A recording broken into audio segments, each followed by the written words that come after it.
This is Hidden Killers with Tony Bruschi. Here now, Tony Bruschi.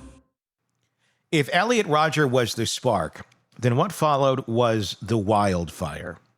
His rampage in Isla Vista wasn't just a grotesque act of violence, it was a blueprint.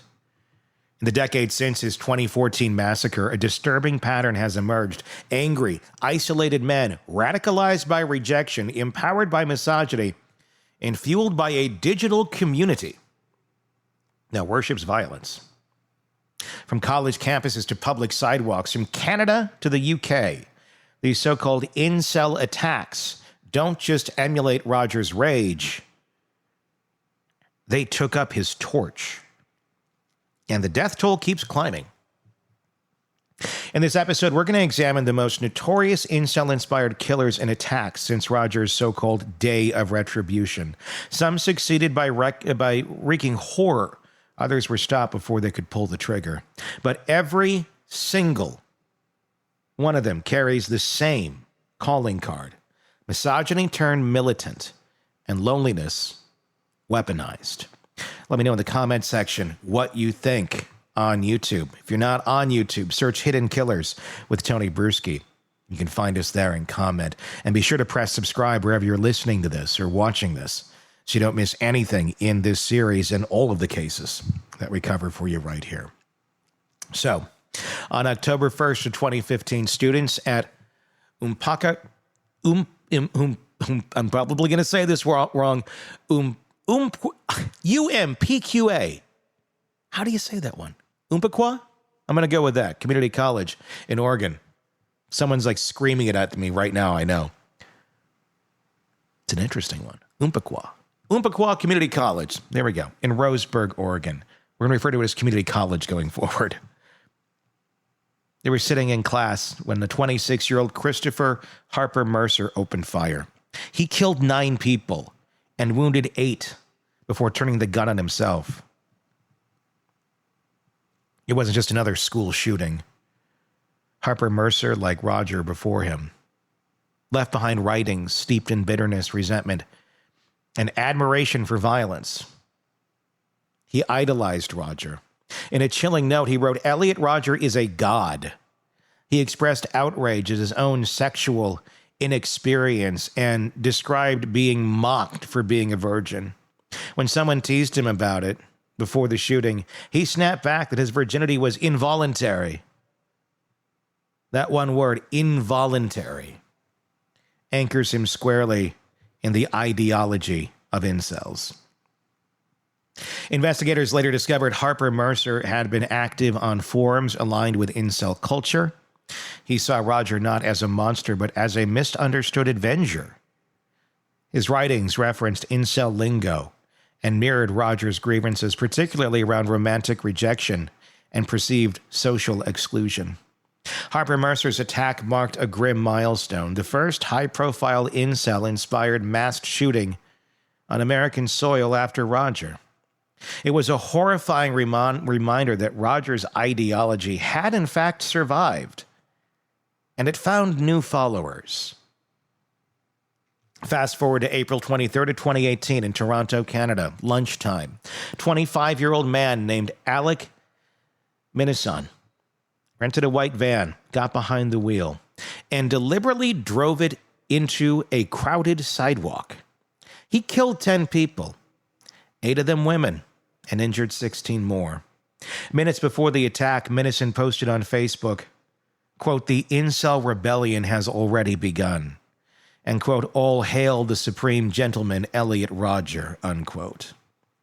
If Rodger laid the groundwork, Minassian issued the call to arms.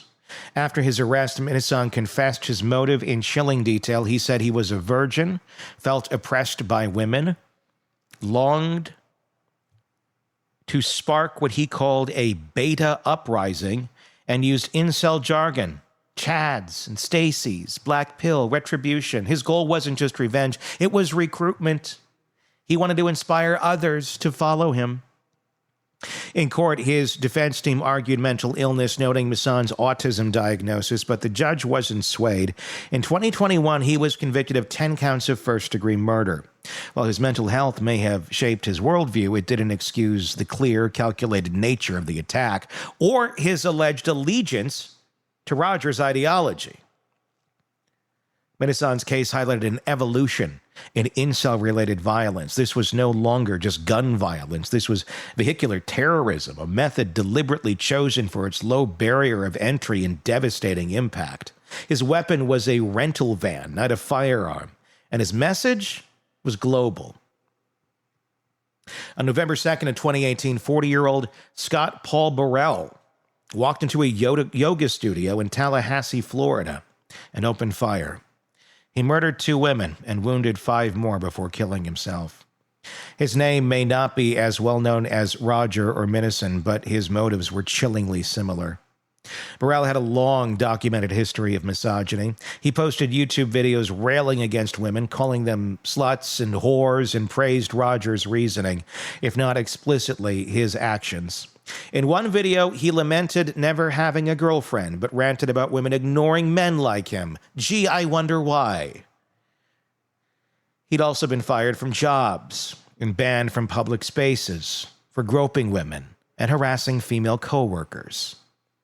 And the most disturbing evidence, a 70,000-word diary, a novel he kept, filled with revenge fantasies.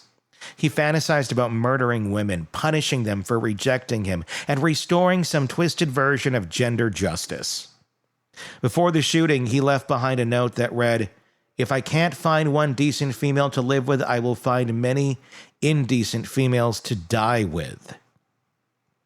According to the U.S. Secret Service's National Threat Assessment Center, Beierle's attack became a key study in misogynistic extremism. His profile, they said, fit a growing pattern of men radicalized not just by hate, but by entitlement. In July of 2021, federal prosecutors in Ohio charged 21-year-old Trace Genco with plotting a mass shooting aimed at women. His plan? A full-blown incel revolt, as he worded it.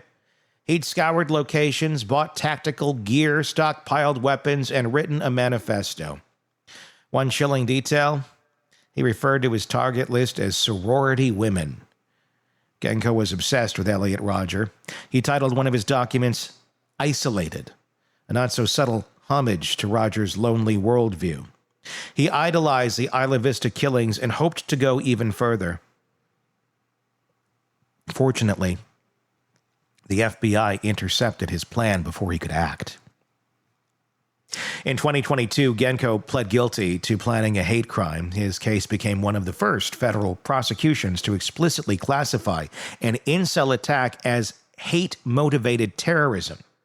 It showed that law enforcement was finally connecting the dots, recognizing that incel ideology wasn't just dangerous rhetoric, it was a direct threat. Until August of 2021, mass shootings were exceedingly rare in the UK. Then came Jake Davison, a 22-year-old from Plymouth.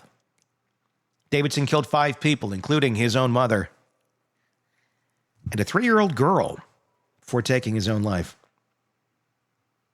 Davison had been active on incel and black pill forums. He posted YouTube videos lamenting his virginity, expressing hopelessness about women, and embracing incel identity. He talked about being doomed by genetics and resented those who he saw as more attractive and successful. Though his victims weren't all women, his motives were soaked in incel grievance.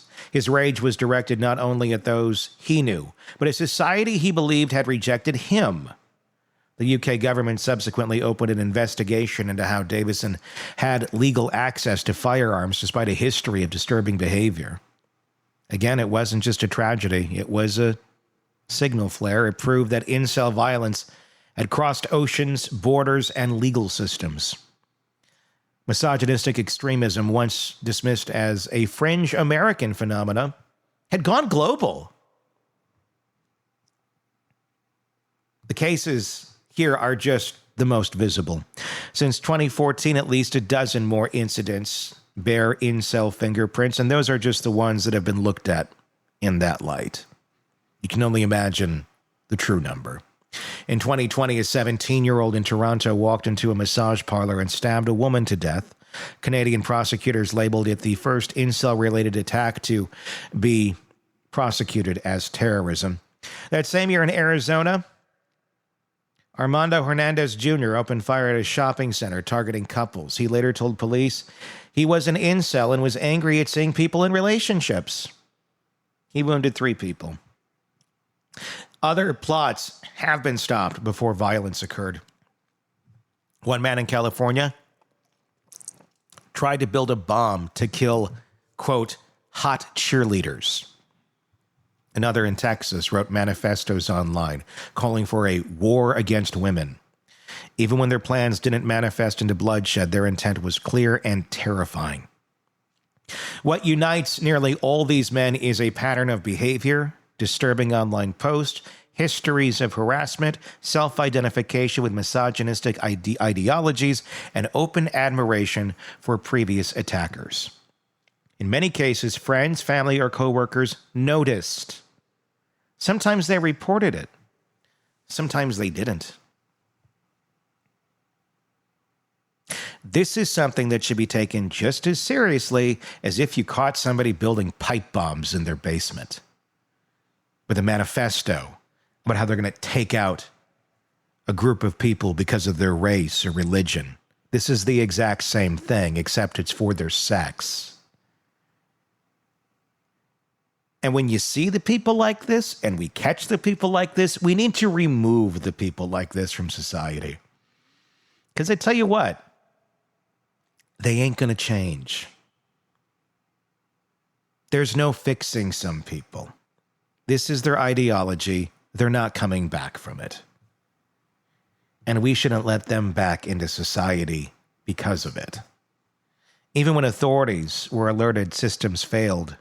Just like Rodger, many of these men flew under the radar, even though they were directly on it. We just didn't have, and still don't have, the tools or the plans of how to deal with them.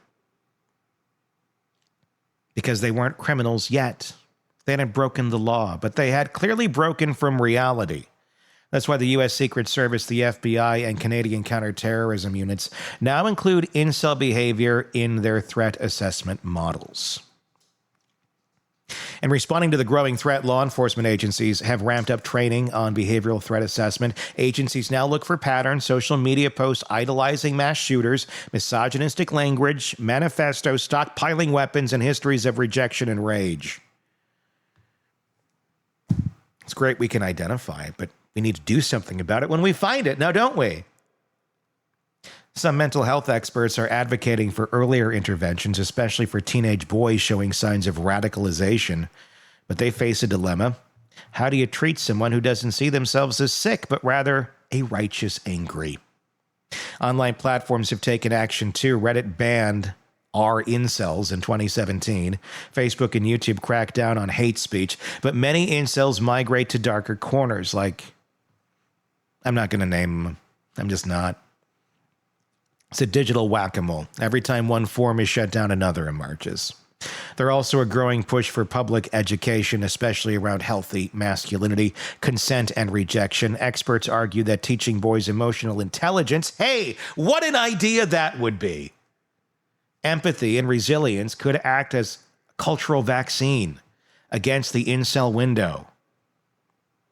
Because once someone takes the black pill, taking them down becomes exponentially harder. Since 2014, incel-related violence has killed dozens and traumatized communities across North America and beyond. Each attacker had their own story, but the themes are disturbingly consistent: loneliness, entitlement, misogyny, and the belief that violence is justice. What started with Elliot Rodger's Day of Retribution has grown into a global subculture that celebrates hate and mourns rejection with blood. But unlike traditional terrorism, there's no mastermind, no single ideology, just a network of angry men egging each other on until one of them finally snaps. Our job, as journalists, as investigators, as humans, is to pay attention, to spot the signs, to build the systems that intervene before the next name becomes another hashtag, another shooter, another saint in the Incel Hall of Fame. Because there's nothing supreme about killing for entitlement, and there's nothing noble about hate. One more piece in this series, and that's about Bryan Kohberger. Be sure to press subscribe wherever you're listening or watching so you don't miss that. And let us know what your thoughts are in the comment section of this very video on YouTube. Just search Hidden Killers with Tony Bruschi, and you'll find us right there. Again, please press subscribe. We do appreciate that very much. I'm Tony Bruschi. We'll talk again real soon. Want more on this case and others? Then press subscribe now and don't miss a moment of true crime coverage from Tony Bruschi and the Hidden Killers podcast.